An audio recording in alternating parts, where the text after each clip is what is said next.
Hi, I'm Christy Shriver, and we're here to discuss books that have changed the world and have changed us. And I'm Gary Shriver, and this is the How to Love Lit podcast. This week we will resume and conclude our discussion over the Victorian poet Christina Rossetti. Last week we opened our discussion of Christina with a broader discussion with a debate on how we should interpret poetry in general. Should we even study the lives and backgrounds of the writers, or is that relevant? And should we assume that poems are normally written from the perspective of the poet, unless otherwise noted?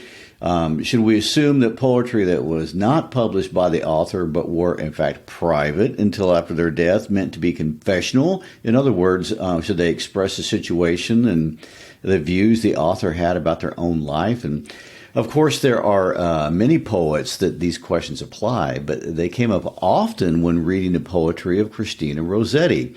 In most every way, she was a traditional woman of her generation, and she adhered to the social norms of her day in regard to gender and class, and she did not consider herself political or a feminist, and she respected the authorities in her life, be it her family or her church. She was deeply devoted to her faith and adhered to it in all the traditional ways one would expect of a Victorian woman. And now, having said that, when we look at the perspectives of her poetry, we see very different ideas. In her writing, as proposed to her behavior, she broke a lot of boundaries. She looked at life and wrote about life in ways that really questioned the status quo. Correct. And today we'll discuss, three more of her most popular poems. One was not published by Christina during her lifetime, but by her brother William after her death in the artist studio. If you remember, William, that's her brother that was the essayist. The other poem we want to read was part of an original collection she published herself with the help and support of her brother Gabriel, who was a pre-Raphaelite artist. He not only encouraged her and helped her find someone to publish her work, but he also created illustrations in order to make her work more commercially accessible. She considered and called Gabriel her mentor, but she appears to have been very close to both of her brothers. Her father commented that Christina and Gabriel were more alike, and he called them fiery, where Mariah and William, he called them the calms. So the second poem we're going to read, Goblin Market, is from that collection. The first poem, this was the first poem that made her famous. It was the first thing that she put out there for the public. But there are many poems and we're going to talk about these, that reflects her ideas and thoughts on death. And that's one way that she's like the American poet Emily Dickinson. So let's get started. Of course, that isn't surprising when we understand how present death was to almost everyone in the pre-20th century. And when we think about the fact that penicillin and antibiotics weren't discovered until 1928, we know that people could die from something as minor as an infected toenail, I guess. Well, I know, and they did. But beyond just death, there's other people that have confronted way more death than she did. But she struggled with illness, both mental and physical illness, and this started during her teen years and went on really for the rest of her life. She was officially diagnosed with Graves' disease at age 42, and that, if you're not familiar with it, which I wasn't, that's an autoimmune disease. But most people suspect she likely had it before that age. And the reason we do is because we have so many pictures of her. One symptom of Graves' disease is that it makes your eyes stick out. And we can see that happen to her even before her diagnosis.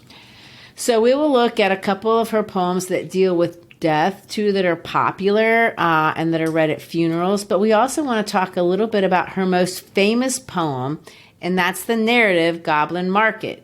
And the poem Goblin Market, that's the one that made her famous, and it's the one that most people know about. Well, last episode, we discussed briefly the cultural context of being a middle class or an upper class Victorian woman. And Christina referred to the three respectable options as sisterhood, motherhood, or spinsterhood. And while there was the unrespectable option, which was to be a fallen woman. Christy, I don't want to jump to conclusions, although I guess I'm going to. But reading her work and kind of looking at the details of her life and the choices she made, I get the impression that she was a little jaded or suspicious in her experience with men, and she seemed suspicious of romantic love, or maybe just didn't trust men, at least not in any way that would involve marrying one. Well, maybe that's a fair rush to judgment. I mean, she's certainly conflicted. In episode 1, we talked a little bit about the Rossetti family. I mean, everyone in her family was highly educated. All of her siblings were published authors. Her brother, Gabriel, who she was very close to, was a famous painter. He was a founding member of this really famous art movement we call today the Pre-Raphaelite Brotherhood. But there was a definite difference in how the Rossetti girls looked at romantic relationships and how the Rossetti men did.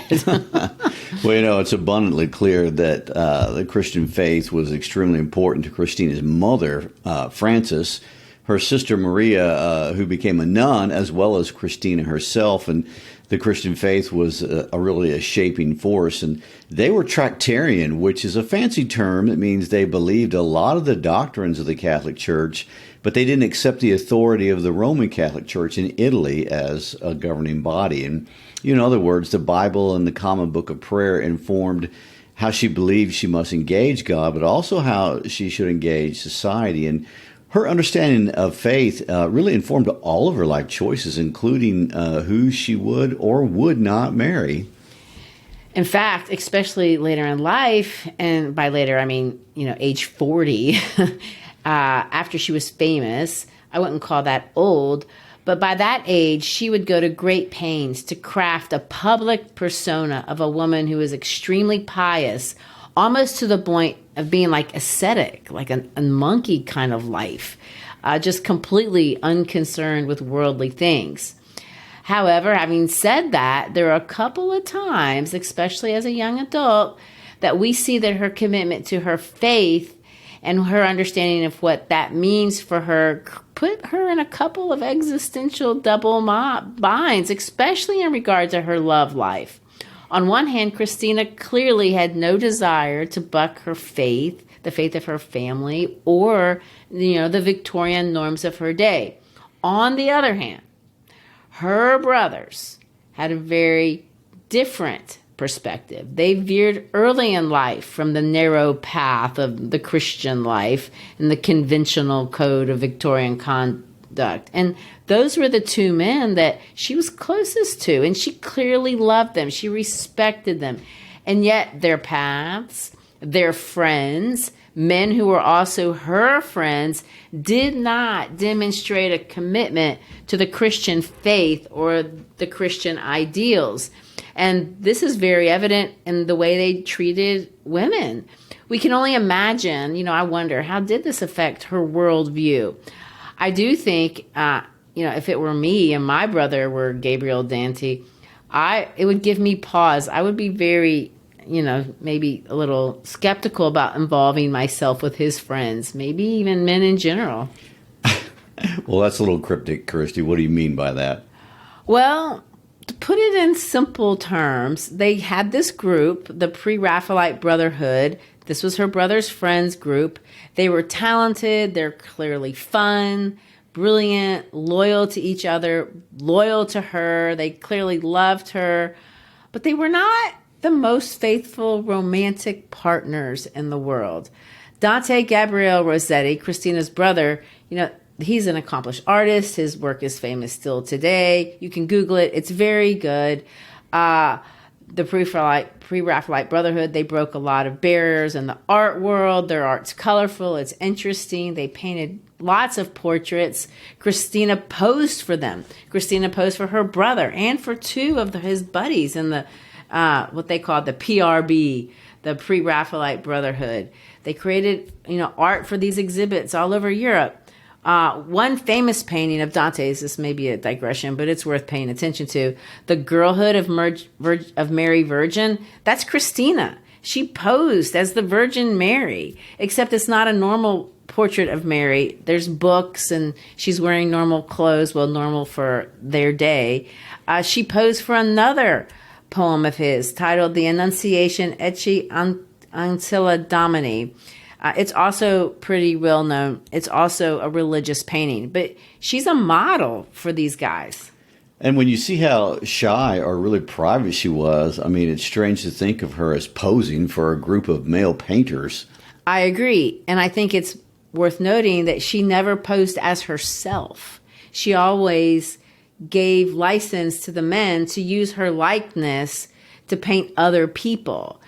She posed for one of his friends named William Hunt, as well for this other guy, William Bell Scott. Scott, by the way, if you read almost anything about Christina Rossetti, there's all these rumors that she was in love with him and they had a romantic relationship, sort of. I don't think it was ever consummated or anything like that. But Scott was married at the time. So I don't know how true that is. Many people have believed that over the years. But here's my point. Christina knew these men really well. Several of them were romantically interested in her at various points. Others were just friends. She understood their process for painting portraits of women. I want to read actually a quote that she said this about posing for Scott in one of murals that he was painting. She said this: "I'm under no illusions that is a likeness of me. And artists see pieces of a model, but not the whole.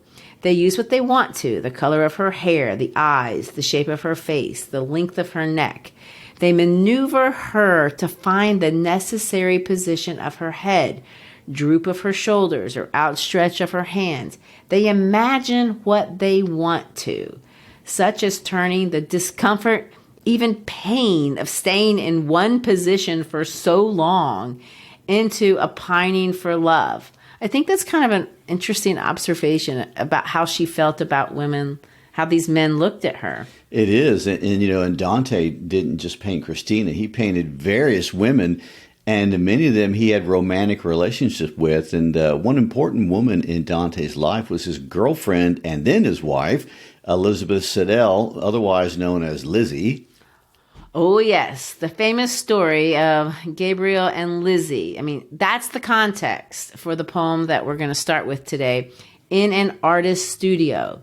Lizzie worked in a millinery shop and posed for paintings. This was kind of a way she earned a living. And that's how she and Dante Gabriel Rossetti met.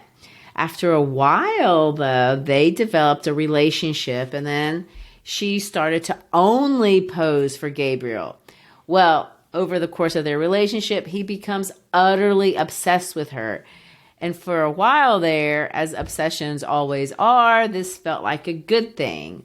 When she expressed an interest in learning to create art, he became her mentor, and he even got her a patron, and she was sponsored and got pretty good. They seemed very passionate, although tumultuous. So their relationship went on over the course of 10 years. And sure, at times it was on again and off again. But finally, they got married, and that seems like a happy ending. But it wasn't.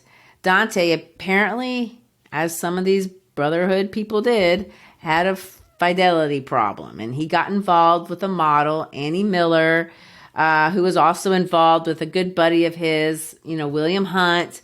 But Annie Miller wasn't the only woman he was involved with. He got involved with several other of his models. And Lizzie, she got sick, but also started to struggle with this problem of his infidelity. And it developed in sort of a depression. And then she began using laudanum, maybe because of the illness, maybe because of the depression, not really sure. But laudanum is an opiate, and it's addictive. And she got addictive.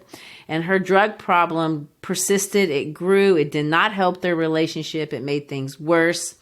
Lizzie, about 2 years into their marriage, gets pregnant. But because of her addiction, the baby's born stillborn. That doesn't help. That adds to her depression.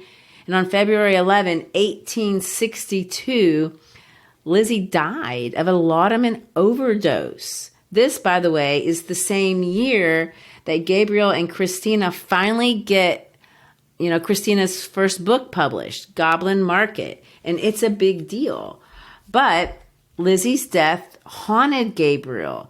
And it really is going to haunt him for the rest of his life. In an act of grief, he buried all of his poetry with her. And he told his friends, I want to quote what he said: I have often been writing at those poems when Lizzie was ill and suffering, and I might have been attending to her, and now they shall go.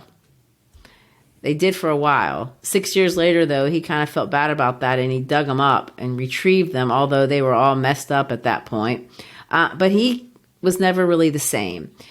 In spite of the difficulties of their relationship, his death affected her. So why do I tell you this story? It's because one of Christina's most popular poems today was written in 1856. So Gabriel and Lizzie, they started their relationship in 1850. So they're 6 years into this relationship, and Christina writes a poem called In an Artist Studio. Now, she never published the poem. She could have. She wrote it during this period where she was collecting poems for her book that came out in 1862, but she didn't. And this is where we revisit this idea of, should a poem be interpreted in the context of the artist's life? Because if you know the story of her brother and Lizzie, it makes you feel like this poem might be what Christina's writing about. It feels like she's talking about her brother's relationship with this woman that he's obsessed with, Lizzie.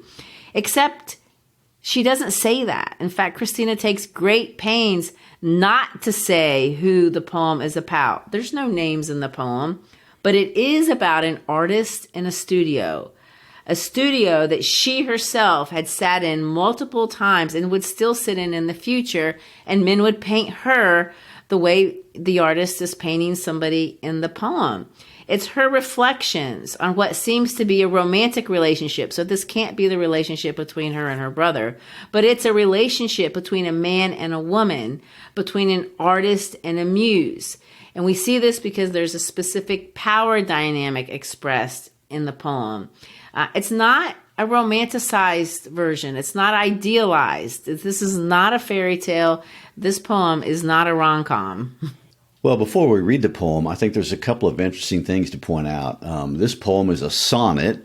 Sonnets are 14 lines of rhyming iambic pentameter. And for those of us who may not remember what that is, that's the rhythm that makes the poem sound like a beating heart. Ba-dum, ba-dum. But what's more interesting than that is to note that it's a Petrarchian sonnet, as in the Italian poet Petrarch, who wrote all of his sonnets about his obsession with a woman named Laura, a woman he never even talked to that we know of, and certainly didn't know. Petrarch wrote idealized love, and love that isn't even real, which is what the poem talks about. Exactly. And what is distinctive and perhaps even essential about Petrarchian sonnets is that they're divided into two parts.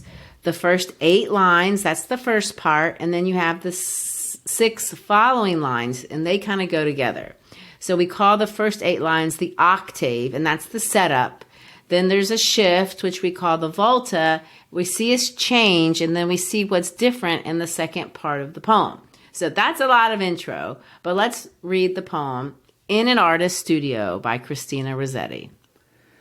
One face looks out from all his canvases. One self-same figure sits or walks or leans. We found her hidden just beyond those screens. That mirror gave back all her loveliness.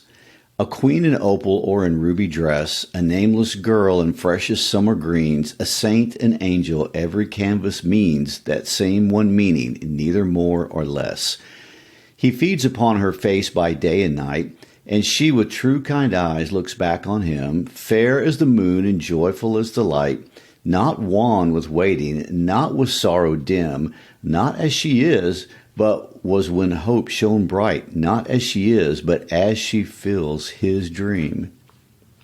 It's really simple. And this is where Rossetti really shines as an artist, and she does this in all of her poetry. There are only 2 words in this entire poem that have 3 syllables. Almost all of the words are monosyllabic. That makes it easy for us to understand. It's deliberate. We also notice how she uses repetition to draw attention to some important ideas. One face, a queen, a nameless girl, a saint, followed by a dash. She is trying to be as simple as she can possibly be. The rhyme is regular. There are no stops at the end except at the end of the first 8 lines where she's drawing a distinction between the 2 parts of the poem. In the first half, we're going to see the model, and we see her vividly, and yet we understand that we don't see her as a person at all. We just see what the artist sees, her beauty, her loveliness. One face looks out from all his canvases. One self-same figure sits or walks or leans. We found her hidden just behind those screens. That mirror gave back all her loveliness. Well, I mean, she's beautiful but hidden. Is this what we would call a paradox? Yes. And she could be anything the artist wants her to be. A queen in opal or in a ruby dress, a nameless girl in freshest summer greens, a saint, an angel. Every canvas means the same one meaning, neither more or less. You know, those all sound like wonderful things to be, yet when we continue reading, we see this poem isn't complimentary. I mean, it's a criticism. No, this is what she says next. He feeds upon her face by day and night, and she with true kind eyes looks back on him. Fair as the moon and joyful as the light, not wan with waiting, not with sorrow dim, not as she is, but was when hope shone bright, not as she is, but as she fills his dream. That choice to use the word feed stands out a lot. I agree. I mean, he's consuming her, but the poem is sympathetic to the model, not the artist. The word wan, W-A-N, that means to be weak. It suggests poor health. It's like the artist doesn't even notice she's ill. He doesn't notice she's sad. He only sees her as he wants her to be, not as she actually is. She's not a real person. She's a dream. So, is she criticizing her brother? Well, that's certainly one way of seeing it. But it also is meant to be something beyond just one person or just her brother's experience. Maybe it's how she felt when those men were painting her. But also, isn't this how any imbalanced relationship is? It doesn't even have to be between men and women. It can be between women and men. When one person idealizes the other person. When we idealize someone, we think we love them. But do we? I mean, it's a wonderful poem. And this is really a complicated question she's asking. So are you thinking her experience in these art studios with her brother's friends kind of left her skeptical of relationships between men and women? You know, I really have no idea. I mean, I do think it's interesting that she was engaged to one of these men and then broke it off. I mean, presumably for religious reasons. But then there's all this chatter about this relationship that she had with Scott. We're going to find out later in life she's engaged to another man. Then she's going to break that relationship off again, presumably for religious reasons. So are we making a case that Christina doesn't really believe in true love? A good question. I don't know about that. We know for sure that over time, we watch her, and this is clear in her poetry, and this is in all the biographies, that she withdraws from life. She never let herself really experience romantic love that we know of, not in any formal way. Her approach later in life was to get all of her spiritual and emotional needs met through her relationship with God. And there's nothing wrong with a relationship with God, but she pursued all of her needs with a relationship with God alone. And although I'm sure, she found great solace in the supernatural world, I'm not sure that she didn't live to regret the decision to not engage in a relationship in this one, as we're going to see in the last poem that we read today. Around the same time that her brother was married to Lizzie and they were working on this first collection, Christina befriended and spent a large amount of time with what we call fallen women. And if you remember, these are women that get pregnant out of marriage. And in Victorian days, it wasn't proper to talk to fallen women. And even though Christina was proper in almost every area of her life, She spent 10 years working with fallen women. From 1859 to 1870, she worked at the St. Mary Magdalene's House of Charity, which was a refuge for fallen women. This is also the exact same time that she's writing and collecting poetry for this breakout work that we're going to talk about, her most celebrated work to this day, the one titled Goblin Market. It's a fairy tale about two sisters who inhabit this fairy tale world, but they are enticed to a market, and goblins try to trade their hair for fruit. Are we supposed to read this in any kind of sexual way? And that is a question that we don't know the answer to. It's certainly been read that way, but it doesn't have to be read that way. It's not written that way. It's on the subtext. But let's read the beginning of this very popular and extraordinary poem. Morning and evening, maids heard the goblins cry, "Come buy our orchard fruits, come buy, come buy. Apples and quinces, lemons and oranges, plump unpecked cherries, melons and raspberries, bloom down-cheeked peaches, swart-headed mulberries, wild free-born cranberries, crab apples, dewberries, pineapples, blackberries, apricots, strawberries, all ripe together in summer weather. Morns that pass by, fair eves that fly, come buy, come buy. Our grapes fresh from the vine, pomegranates full and fine, dates and sharp bullaces. Rare pears and greengages, damsons and bilberries, taste them and try. Currants and gooseberries, bright fire-like barberries, figs to fill your mouth, citrons from the south, sweet to tongue and sound to eye, come buy, come buy. So this is this idea, this enticing of these goblins to these sisters. And one of the sisters, Laura, she can't resist the taunting and the temptations of these goblins. Come buy, come taste the fruit. And she falls prey, and she trades her fair hair for the fruit. So a part of her body she trades for this fruit. She's only allowed to eat it once, but she gets addicted to it.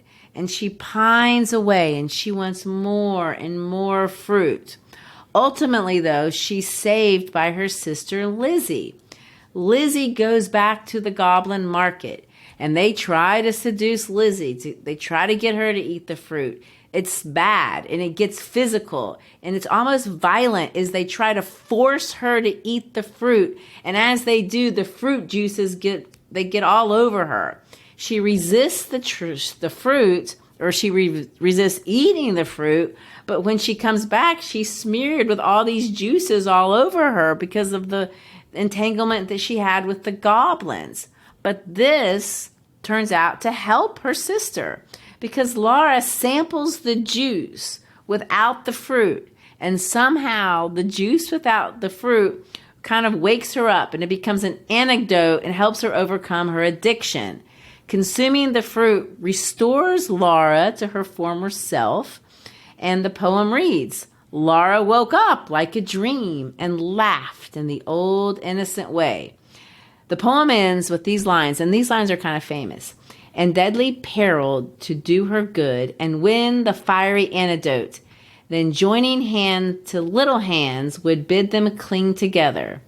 For there is no friend like a sister in calm or stormy weather, to cheer one on the tedious way, to fetch one if one goes astray, to lift one if one totters down, to strengthen whilst one stands. So what are we to make of this poem? The goblins are clearly the bad guys, and the sisters have to support each other to survive. Correct. And at first pass, you get the impression, well, this is like a man-hating poem. But when you read it and you find that's interesting, at the end, Laura and Lizzie go on to get married, and they have kids of their own, and their lives are bound together. But that doesn't exclude the world of men, which, is somewhat unexpected. Well, I know. And people have interpreted this poem in many ways, some suggesting the drinking of the juices is like the drinking the Eucharist or the Lord's Supper. And there are other interpretations. And I think regardless of how you interpret the symbolism of the fruit or of the goblins or the hare, there is this clear idea of women not giving up on other women and not letting them remain fallen, to use a Victorian word, and in fact not even to view them as fallen. When Christina was a young girl, and as well as a young adult, she was considered by most people to be very beautiful, and she was lively and she was fiery. But she had that bout with illness, and she had those depression problems, and she started writing poems about death. We haven't talked a lot about her poems about death, but it was actually one of the prominent themes of all of her work. In fact, she wrote over 450 poems about death. She looked at it from all sorts of ways, and she wrote about it in her youth, about lost love. As an older woman, she thought about it more in terms of the afterlife. In some of her poems, death is the end. Sometimes that's good. For example, in the poem Life and Death that she wrote in 1866, she starts by saying this: "Life is not sweet. One day it will be sweet to shut our eyes and die." Isn't that nice? But at other times, there's hope in death. A lot of times she references death as it relates to lovers who have been left behind, like this sonnet, the one that she wrote when she was young. It's one of her most famous. It's had staying power because it's often read at funerals. It's easy to understand just by listening to it, and it's a good one for us to read now. So let's read the poem that's most often read at funerals, titled Remember. Remember me when I am gone away, gone far away into the silent land, when you can come no more, hold me by the hand, nor I have turned to go, yet turning stay. Remember me when no more day by day you tell me of our future that you planned. Only remember me, you understand, it will be late to counsel them or pray. Yet if you should forget me for a while, and afterwards remember, do not grieve. For if darkness and corruption leave a vestige of the thoughts that once I had, better by far you should forget and smile than that you should remember and be sad. Again, this is a Petrarchian sonnet, meaning that the first 8 lines go together and the last 6 lines go together, and they have 2 different ideas. It's from the point of view of a person who's dying. And she's very careful not to use pronouns, one gender or another. But the first 8 lines, she's going to say, remember me, remember me. She wants her lover, or the speaker wants the lover to remember when he or she is gone, and they can no longer hold their hands, or they can live out the plans that they've planned. But in the second part, after the volta, to use the correct turn, that means after the turn, she says this: yet, if you should forget me for a while, but then remember me later, I don't want you to be sad. In fact, I'd rather that you forget me if it's going to make you sad. When you remember me, I want you to smile. I mean, it's a nice idea, and I can see why people read this poem at funerals. It is the most noble sentiment a person can have for someone they love. I mean, it's particularly interesting that she had these thoughts and wrote this poem as a teenager. I agree. But as a way of closing our discussion on Rossetti, I want to finish with a sonnet that's part of a sonnet sequence she wrote towards the end of her life, so we can kind of see this progression. Between the years 1866 and 1881, Rossetti wrote a sonnet sequence titled Mana Innominata. Now that's Latin, and it means unnamed lady. The idea that she had is she wanted to write a sonnet sequence from the perspective of the women that those Italian sonnet writers had been writing sonnets to over the years. For example, Petrarch wrote for Laura, Dante wrote to Beatrice, and she wanted to reverse this, and she wanted to write sonnets from the point of view of these idealized ladies. William Michael, her other brother, stated that these poems, the Mana Innominata, were very personal. And maybe he's right, maybe they were. But in 1866, which is the year she started writing the sequence, Christina declined yet another marriage proposal from a close personal friend, a man by the name of Charles Bacon Cayley. So maybe these are personal. Maybe they're not. But what we see in the Mona Innominata is a person who has decided to postpone love over and over again and finally decides that the only hope that they have in love is finding it in heaven. So do you think this perspective has anything to do with her diagnosis and the toll that Graves' disease was taking on her body? I mean, we know for sure that as her Graves' disease got worse, not only did her health decline, but so did her looks. And this affected her poetry and how she wrote about death. And we mentioned her eyeballs protruding, but, there were other symptoms as well, one being her weight. We also know that with these symptoms, she became more and more reclusive and more introspective in her faith. Yeah, maybe. I mean, that's what's so hard about poetry. I mean, how do we know how personal it is? I mean, maybe the author speaks for herself. Maybe she's speaking on behalf of somebody else. What we do know is that when we read it, if we find ourselves in those words, then the poet doesn't speak for them, they speak for us. So this is the last poem of the sequence. It's Sonnet 14 of the Mona Innominata. And to me, this is probably one of the saddest poems that I've read of hers. Youth gone and beauty gone, if ever there was dwelt beauty in so poor a face as this. Youth gone and beauty, what remains of bliss? I will not bind fresh roses in my hair, to shame a cheek at best but little fair. Leave youth his roses, who can bear a thorn? I will not seek for blossoms anywhere, except such common flowers as blow with corn. Youth gone and beauty gone, what doth remain? The longing of a heart pent up, forlorn. A silent heart whose silence loves and longs. The silence of a heart which sang its songs while youth and beauty made a summer morn. Silence of love that cannot sing again. It is sad. It's about aging and no longer being beautiful. And she asks a couple of questions. When youth is gone, what bliss remains? But then she asks it again, and what remains after youth and beauty are gone? It seems odd to me that such a spiritual woman would be asking a question about the meaning of life after physical attractiveness had gone. And most spiritual people see life as more than just the physical, except that in her case, what I read here is not so much the sadness of her beauty gone, but there is a sense of regret. I mean, this line, the longing of a heart pent up forlorn, a silent heart whose silence loves and longs. I mean, it makes me believe that although she's sad to be getting old, that maybe what's the most sad about all of it is that she has, for whatever reason, she's let love go by, and this poem voices that regret. By way of introducing the poem, Rossetti had these two Latin or Italian quotes at the beginning. One is by Dante, the other is by Petrarch. Petrarch was this, and I'm not very good at reading this, so you'll just have to bear with me. Your Latin's not expert. Well, or Italian. Yeah. It's spero trovar pietà non c'è perdono, and that means as if the world could briefly satisfy my wish.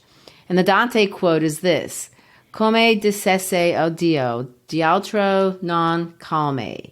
That means as if he were telling God nothing else was wrong. Those are weird quotes, but this poem is considered one of Rossetti's saddest, and it's something considering how many poems she wrote about death. If you're the saddest, it's a high bar. Yeah, but it's sad not because it's about death, and I agree with you. It's because it expresses this idea that I let paralysis maybe keep me from living. There's so much silence at the end of this poem. A silent heart whose silence loves and longs.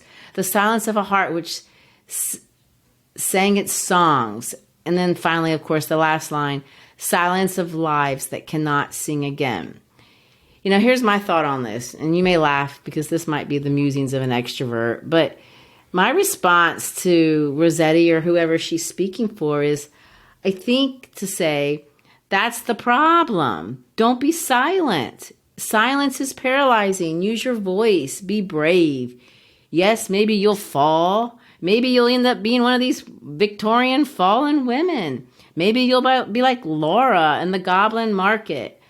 But maybe that's not as bad as being silent. Well, that does make me laugh a little bit. I mean, for one thing, because you are correct, silence has never been your thing, and you are 100% extroverted, so maybe it's a little easier for you than for most. But I agree. In the silence here means more than just being contemplative or peaceful. The idea here is resignation. She's quit binding roses in her hair. She's giving up. And that is something that I don't want to encourage anyone to do at any age or at any time, because to answer her question, what doth remain? As long as we're living, something valuable remains. And if I were responding to Christina or to whomever she's speaking for, that's what I would say. Youth may be gone, but not necessarily beauty. And there are lots of different ways to be beautiful in this world. Youth is one of them. So you got this. Don't give up. I agree. And there's our concluding thoughts on Christina Rossetti. She's remarkable. We didn't have time to really explore the technical side of her writing. You may not even enjoy that discussion, but it is technically clever. She's perceptive. She's sincere. And yes, even her later years, as she was marred by disease, she still is beautiful. Indeed. Well, thank you for listening. We hope you enjoyed this episode. And if you did, please consider subscribing and recommending this podcast to a friend. We are always available to chat via YouTube, Instagram, Facebook, on our website, howtolovelitpodcast.com. Again, thank you for supporting us as we make learning and loving literature accessible to as many people as possible. Peace out.